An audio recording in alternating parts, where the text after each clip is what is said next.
Thanks for checking out another episode of 10-Minute Insurance Tips with Chris. Today we're going to be talking about auto liability and umbrella insurance. Hi, my name is Chris Januski. I'm from the Wasiczko Agency. We're an independent property and casualty insurance agency in New York, but we're licensed in New York, New Jersey, and Connecticut. All right, so today I'd like to start with a question. Why do you have the coverage that you have for your auto insurance? Right? So the limits that you have, or the amount of coverage that you have, why do you have those numbers? Is it because that's the limit, that's what's required legally and that's the minimum amount? Is it because you know you need a little more than the minimum, but you're not sure how much you need? Did somebody tell you it's a good idea, but you're not really sure why you need those numbers, that amount of coverage?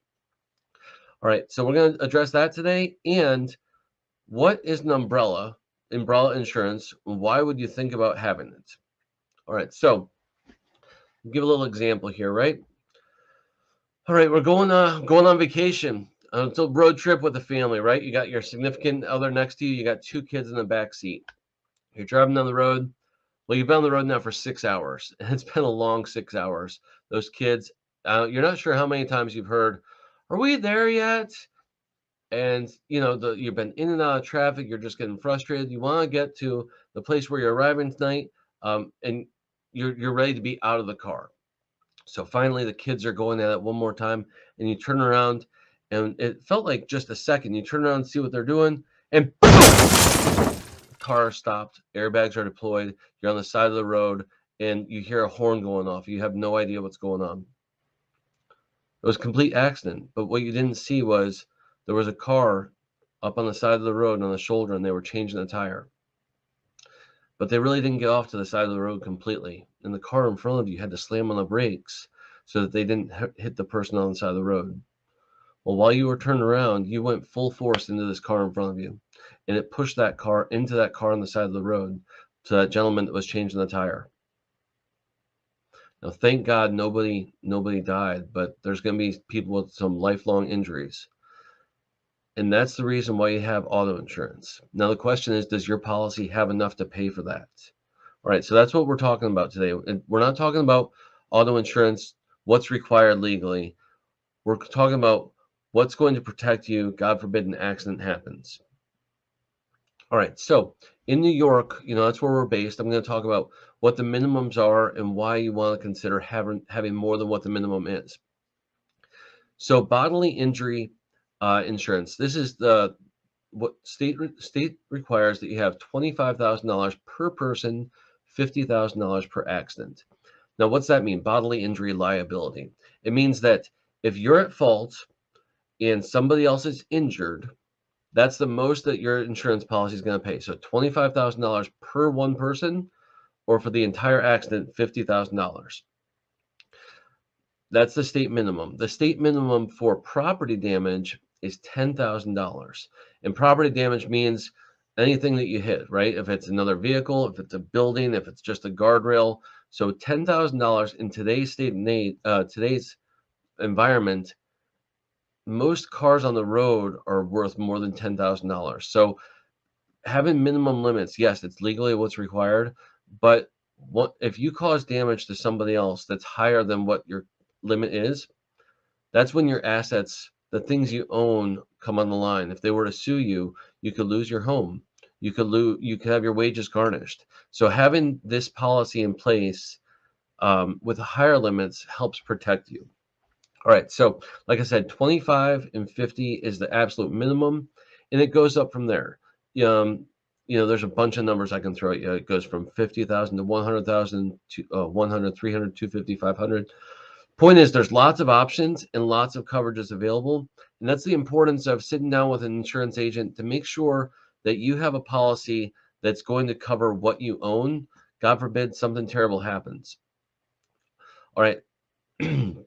So I talked about an umbrella insurance policy. So what is umbrella insurance? So instead of that liability of just $25,000 or $50,000 per accident, what this is, it's an extra $1 million, and it's an umbrella. They call it umbrella because it's going to sit on top of all of your policies, not just your auto policy. So if you have a homeowner's policy, it's going to give you an extra $1 million of liability for your home. For if you have an RV, off-road vehicles, ATVs, motorcycles, boats. If you own a second property that's a rental property, this $1 million could be extra liability on top of that. So what that is, it's just a cushion. So whatever the base policy offers, it's $1 million on top of that. And you can even go more than 1 million. They come in increments of $1 million. So what it does is it lets you sleep a little better at night. So back to the original example of that auto accident, right? Like I said, nobody passed away, but there was definitely lifelong injuries, and there's going to be a lawsuit. And it was a complete accident, but at the end of the day, you were negligent and you're at fault. You rear-ended somebody causing this accident.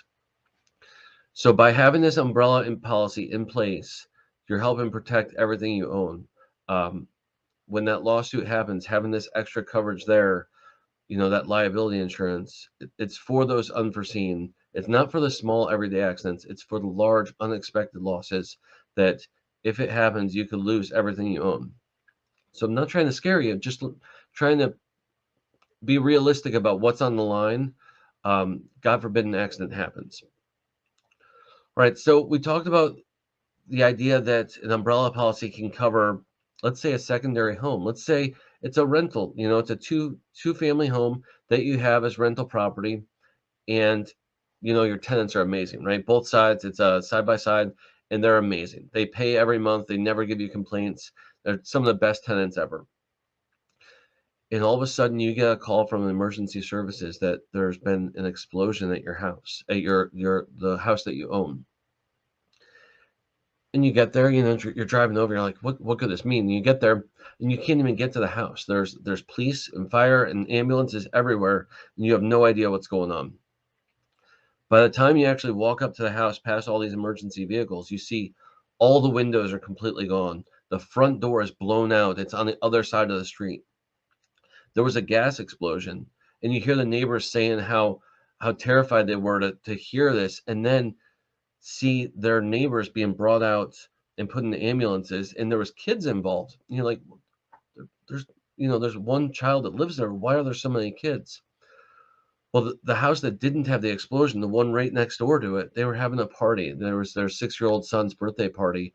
There was a bunch of children in the house when this explosion occurred. Now, again, it's in this example, nobody died, but there's injuries, right? And these kids are going to the hospital, and those parents, you can bet that they're going to hold somebody accountable for this. Now, it was a gas leak in a property that you own. You might not be 100% at fault. You might not be completely liable, but you might be. If it comes up that it was negligence on your part as a landlord, and that caused this explosion, which injured all of these people, if you just have a base policy for this rental property, I guarantee that this loss is going to exceed whatever your limits are. And that's why it's important to have that umbrella policy there, because sometimes accidents happen, and this is what would help you in that type of situation. All right, I'm not trying to paint a doom and gloom scenario at all. Just trying to be realistic. I would hate for somebody to have a claim against them and they didn't know this was available. At the end of the day, it's up to you as a property if you want an umbrella policy. I highly recommend it. For the amount of money it costs to get the coverage compared to what it can do for you in a large claim, it's risk analysis, and you look at it and does it make sense financially? In my opinion, it does every single time. And I just laid out an example of why. But at the end of the day, it's a decision you get to make. So if you want to discuss further about what your options are in regards to an umbrella policy and what it can do for you, please reach out to me. You can give me a call or email, and I'd love to do a review of your policy. All right, so next time, please tune in. We're going to be discussing what it means to hire a contractor, everything that you should know that the contractor has. And on top of that, if you are a contractor, what type of insurance can you have or should you have, or what are your different options? What coverages are available? All right, thanks again for checking out 10-Minute Insurance Tips with Chris. Look forward to talking to you soon.